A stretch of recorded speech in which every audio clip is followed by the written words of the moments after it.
Previously on Coaches Chronicles.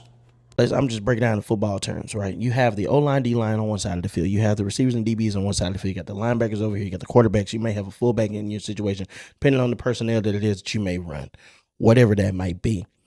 Every single one of those people have a certain thing that they need to work on to make sure that they can maximize what they can do for the team so that when all 11 people step on the field, that they're not the one group that can mess up the play. Welcome back to one of your favorite pods out there, baby, and one of your favorite shows. You know what time it is. It's Coaches Chronicles with me, Coach P. Now, today, I feel like is a very important episode because we've talked about the journey of when I transitioned. We've talked about facing adversity and be ready for that. And then on the last episode, we talked about the fundamentals, which are very, very important.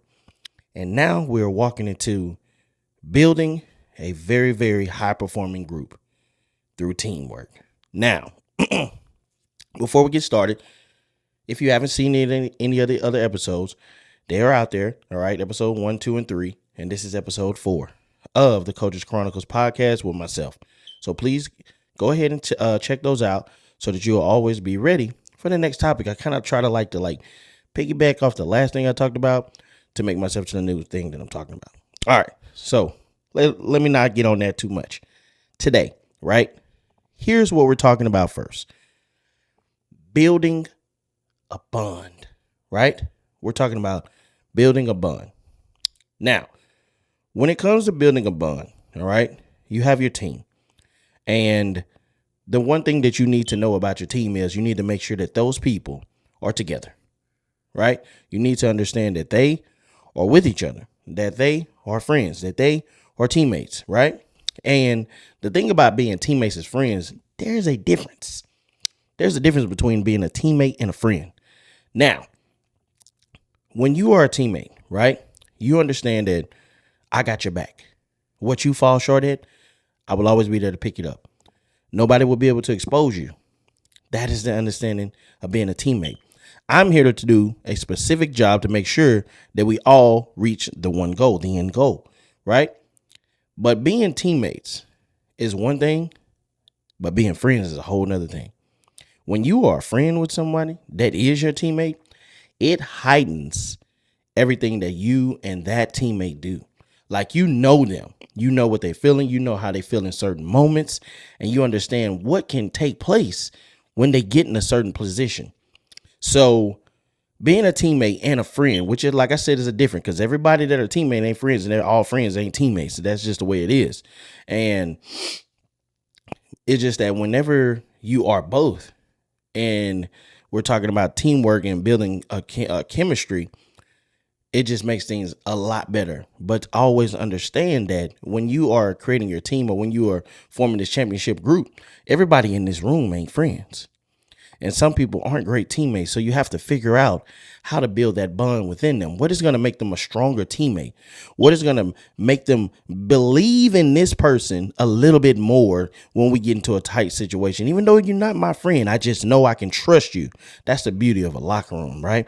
And the other thing about that, when I'm trying to establish a bond, right, when I want to understand the athletes that I am servicing, I got to understand their backgrounds, and they need to understand their backgrounds too.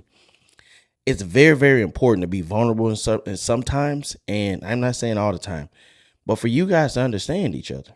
If we're going to spend all this time together, we're going to have months and months of time together. I need to know who you are and what it is that you come from, right?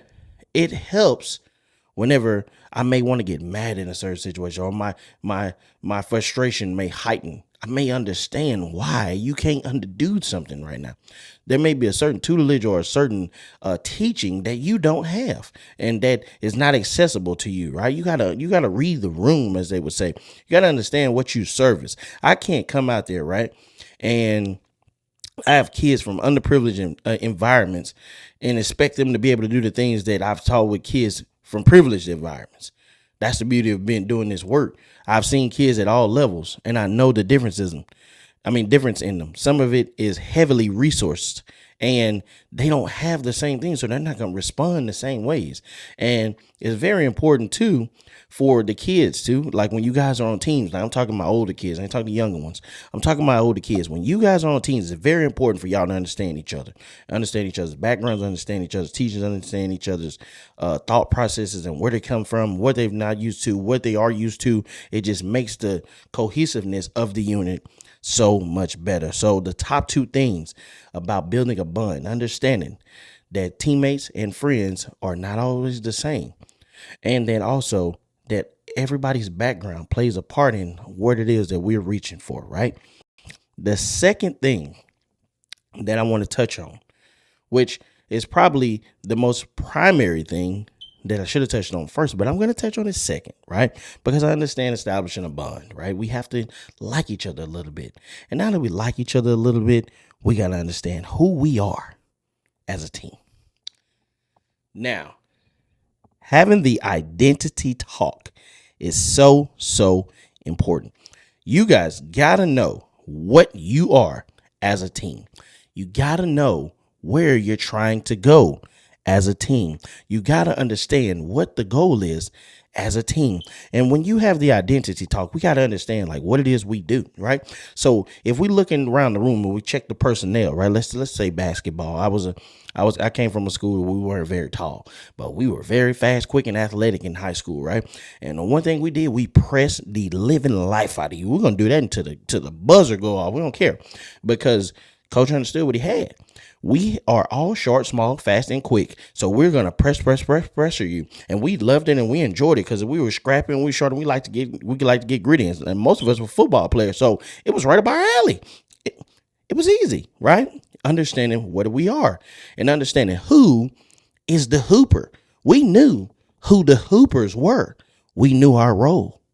That's super duper important when you are having the identity talk of who are we, right?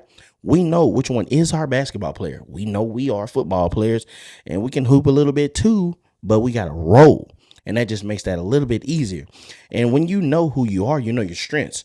Like I said, our strength was short, quick, fast, and explosive. That was our strength. We knew that as a strength. We also had a weakness, height. We weren't very tall. So we knew our strength and we knew our weakness. We weren't very tall, right? So how do we make sure that we're not exposed? Where rotations have to be super quick whenever it is that we are working on defense. It's team defense. We never are put in an isolation situation because if we got up on a taller opponent, we weren't favored in that moment, right? And so same thing got to happen when you are building your unit, when you're building your team. If you have a team, right, you got these big cornbread jokers, and I'm talking about football right here. You got a line that weighs about, 1,200 pounds, right? We already know what time it is. Power football, straight up the gut. We coming at you, right? Old school, hand in the dirt, 3-point stance, we coming at you. You understand that? And if you got a smaller group of linemen and you got a lot of fast receivers and you got a lot of quickness at the DB spot, you should be jet motion. You moving every single play. Nobody can understand what you do. I love watching Army, Navy, and Air Force. Whoever's their offensive line coach, my God, you are the GOAT. To get people who are so small to be able to make it to where 5-star athletes cannot even dominate the game that day. Amazing. That's an excellent contribution to understanding what you are as a team, who we are, strengths and weaknesses. We know we're not big, so we got to make sure that these people can't get us. Understand what you are, having the identity talk, right? Knowing your strengths, knowing your weaknesses, all will help in who we are. And now, the last one we've been talking about. Building a bond. That was first, right? We got to understand teammates, the difference in teammates and friends and our backgrounds. Then we've been talking about who we are, the identity talk, knowing our strengths, knowing our weaknesses, right? Making sure that nobody can capture our weaknesses when we're talking about teamwork, building a high performing group, understanding and reading the room of what it is that you have. Now, we are at the point of unifying as one. How do we become one. How do we become one big unit? That's it. There's 3 things you have to know, right? Number 1, everybody has to know the goal. Everybody got to know the goal. That's number 1, right? Everybody got to know the goal. Second part about the goal, everybody got to know their role, right? Everybody has to know their role on the team. You got to know the goal, what you're chasing and what you're trying to get to, and you got to know your role on the team. And the last part of that is everybody got to believe in the system. And the 2 franchises that come to mind in this, because they're on 2 teams that I can think about in the short, 3 now. I'm going to go 3. They're really 4. You got Jordan's Bulls, Tom's Patriots, right? You got Steph's Warriors, right? You got Duncan's Spurs, right? Those people, ultimate teamwork. They knew the goal, they knew their roles, and they believed in the system. Triangle offense, baby. Jordan was already showing out in the league. And this guy, they call him the Zen Master, Phil Jackson, figured out how to get him to believe in this system. And when he believed, we all knew. Bill, the Patriot way, got all dudes bad paths. When they come to New England, good paths. And he had one domino, one neutralizer, one equalizer, Tom Brady. If that dude can believe in this, y'all can believe in this. Ain't nobody gonna stop it now. They believe in the system. Steph, motion offense. They got Steve Kerr, who done tweaked a little bit of the system that he learned from Pop, and he got all of those guys to do what he needs to do. Now, Mark Jackson did start it. Let's pay homage and make sure we understand this, right? He got the ball rolling. Steve just made sure that ball sped up, and he understood that the ball had to keep moving. It just kept going, and then teams are trying to emulate what it is that Golden State got, and boom, you look up 4 titles left. And then Duncan Spurs, the perfect group, right? The perfect group. Talk about them a little bit more in a little bit, but for these 3 main key things, when you're talking about teamwork and building a high-performing group, your team has to establish a bond with each other. They have to know who they are and where they're going, and they have to unify as one, and that makes the ultimate team. That's how you build a high-performing group.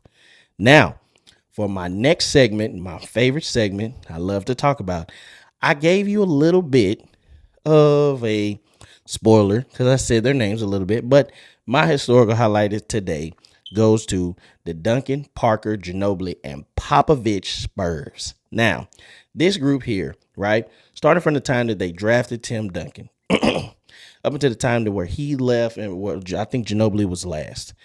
22 straight playoff appearances, 5 NBA championships, and 3 different finals MVPs during this span of time, which shows me ultimate teamwork and no egos were there, and they understood the system. And if that is what we're talking about today, and guys want to understand, I told kids all the time, if you want to see some good basketball, you need to go watch the Spurs. They are playing basketball in the NBA. That thing is moving. That ball is fluid. And it could be on any given night, it could have been a different guy, but they understood who was the guy, Tim Duncan, right? So to Popovich Spurs of that time, to the Duncan, Ginobili, Parker Spurs, we salute you guys. Thanks for upholding the principles of the game and always keeping it foundational and amazing. Thank you. Now, to close, thank you guys for sitting in for this episode on teamwork. This is something that could go across anything that we're doing. This is not just sports. It's amazing and it's exciting. Thank you for tuning in. But before we leave, make sure that you share this with someone. Make sure you tell them about what's going on over here, all about the basics, about Coaches Chronicles podcast. Share this with somebody who could be a coach, who could be a teacher, who could be, just somebody who working in the field of where they have to be a team. And this could be something that sparks that interest, teaches them about something that they could be missing and could be not be hitting on just as well enough. Thank you for sitting in today. Thank you for being with me. Make sure you hit that like and that subscribe button, and make sure you turn on that bell notification so you can get everything that you need to do. That's going to be another one, and I'm out, y'all. Coach P.